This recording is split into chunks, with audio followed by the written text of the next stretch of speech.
नमस्कार शेतकरी मित्रांनो, मी दीपक जाधव, नाशिक. महाराष्ट्र राज्य हवामान शाखेचं आपल्याला सर्वांचे स्वागत. आज 15 जून 2026. तर बघा, आजचा जो काही पुढील हवामान अंदाज बघू आपण. जपान मरीन अर्थ सायन्स म्हणजे जेम्सटेक या संस्थेने सांगितलं की आणि 6 दिवसापूर्वी तर त्यांनी सांगितलं की साधारणपणे पूर्व भूमध्य रेखीय प्रशांत महासागराचे जे अमेरिकेतील तापमान आहे हे 0.1 ने म्हणजे जवळपास त्या ठिकाणी त्यांचे पॅरामीटर्स असतात. तर एल विकसित झालेला आहे. अजून नोवाचे देखील रिपोर्ट यायचे बाकी आहे आणि इतर ज्या संस्था आहेत बीओएम वगैरे त्यांचे देखील रिपोर्ट येईल. पण एल प्रभाव सुरू झाला.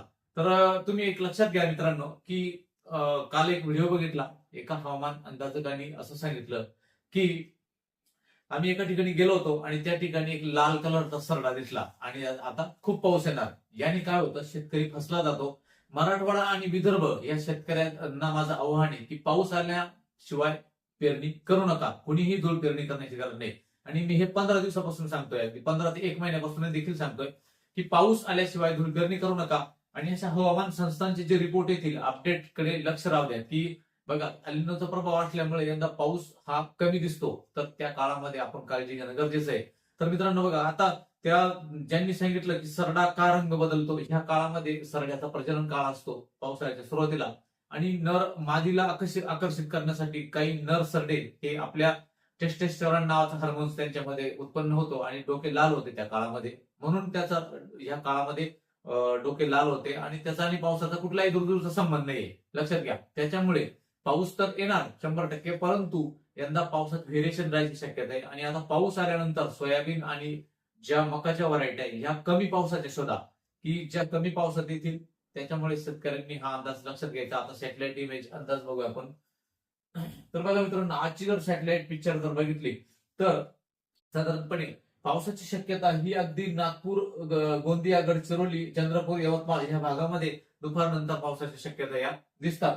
त्यानंतर शक्यता या नांदेड, धाराशिव, सोलापूर हा जो पट्टा आहे कुठला महाराष्ट्राचा एकदम बॉर्डरचा पट्टा, तिथे झाल्या तर हलक्या पावसाची शक्यता दिसतात. त्यानंतर सिंधुदुर्ग, रत्नागिरी, रायगड पर्यंत थोड्याफार पावसाची शक्यता या दिसतात.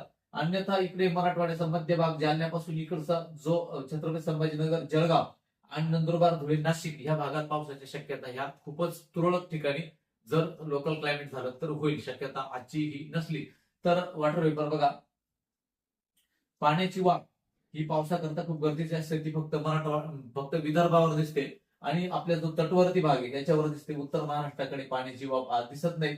2 दिवसापासून हे मान्सूनचे ढग थोडे इंटेन्सिटीने व्हायला लागले, परंतु अजून मुंबईला त्या ठिकाणी मान्सून दाखल झालेला नाही.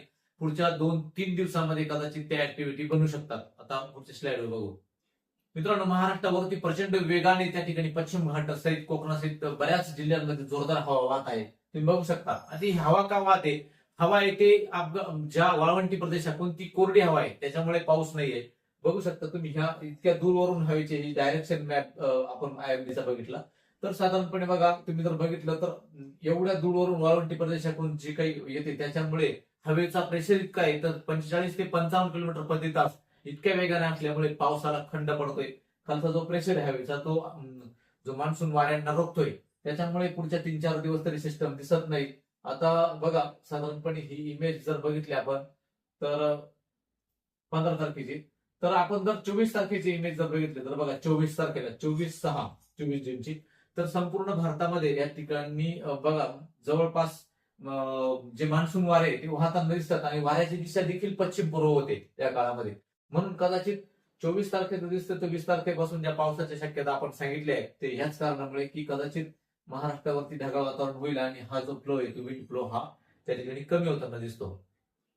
हवेचे डायरेक्शन जर तुम्ही बघितलं तर बघा, ह्या उभ्या रेषा ज्या दिसतात तुम्ही बघू शकता मॅपवरती, संपूर्ण महाराष्ट्रामध्ये म्हणजे काय होतं, ह्या वाळवंटी जे प्रदेश आहे त्या कोरडी विंड त्या ठिकाणी गुजरातवरून राजस्थान आपल्याकडे येते. त्याच्यामुळे पावसाची शक्यता तर नाहीच आहे, पण हवेचं वेग देखील जास्त आहे. पावसाची शक्यता फक्त विदर्भाच्या या भागात दिसते आणि तटवर्ती किनार कोकण भागात त्या ठिकाणी थोडीफार शक्यता ही बनताना दिसते या मॅपच्या आधारे. मात्र 16 तारखेचा आहे, आपण 17 तारखेला 19 तारखेला जर बघितलं तर काय सिस्टम बदल होते बघा. तर साधारणपणे या भागाकडून एक सिस्टम दिसते आणि संपूर्ण महाराष्ट्रावरती जो येलो कलर दिसतो, कदाचित 19 तारखेनंतर पावसाच्या शक्यता या आपल्याला बनताना दिसतात.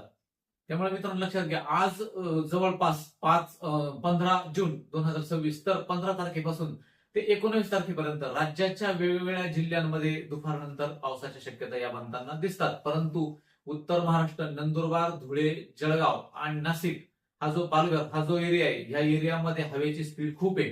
त्याच्यामुळे या ठिकाणी हवा ही दुपारनंतर वळीव पावसाला जे अवकाळी वातावरण बनवू देत नाही. त्याच्यामुळे तिथे शक्यता ही कमी दिसते. क्वचित एखाद्या ठिकाणी होऊ शकतो. मात्र 18 तारखेनंतर सिस्टीम ह्या बदलतात आणि 18 तारखेनंतर मात्र पावसाच्या शक्यता ह्या जर बनल्या तर 20 नंतर सिस्टम ही फॉर्मेशन होताना दिसते आपल्याकडे.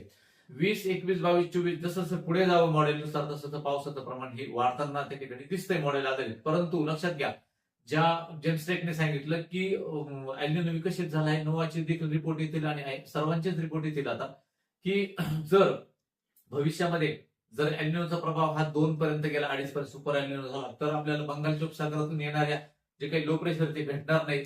दुसऱ्या एक आनंदाची गोष्ट ही की इंडियन ओशन डायपोल हा पॉझिटिव्ह होताना दिसतो. सर्वच विदेशी मॉडेल सांगताय तो जर पॉझिटिव्ह झाला तर आपल्याकडे जुलै ऑगस्ट महिन्यामध्ये चांगला पाऊस आपल्याकडे जबरदस्त होऊ शकतो. हा अंदाज लक्षात घ्या. तोच एक आशेचा किरण आहे त्या ठिकाणी. नाहीतर हे जे या फेनॉमिना ज्या दिसतात या चंद्राच्या ग्रॅव्हिटीशी संबंधित असतात बघा. 3,84,000 किलोमीटर चंद्र आणि पृथ्वीचं अंतर असतं आणि ह्या मॅग्नेटिक याच्यामुळे भरती ओटी ही पृथ्वीवर येत असते. कदाचित त्याचाही परिणाम हा जो पूर्व भूमध्य रेखे प्रशांत महासागर याच्या उष्णतेवरती होत असावा असं काही रिसर्चर्स लोकांचं मत आहे. तो भाग वेगळा आहे. परंतु एल निनोचा प्रभाव झाला हे आपल्याला मान्य करावं लागेल आणि त्यानुसार कामाचं नियोजन करा. साधारणपणे 20 तारखेनंतरच पावसाच्या चांगल्या ऍक्टिव्हिटी दिसतात.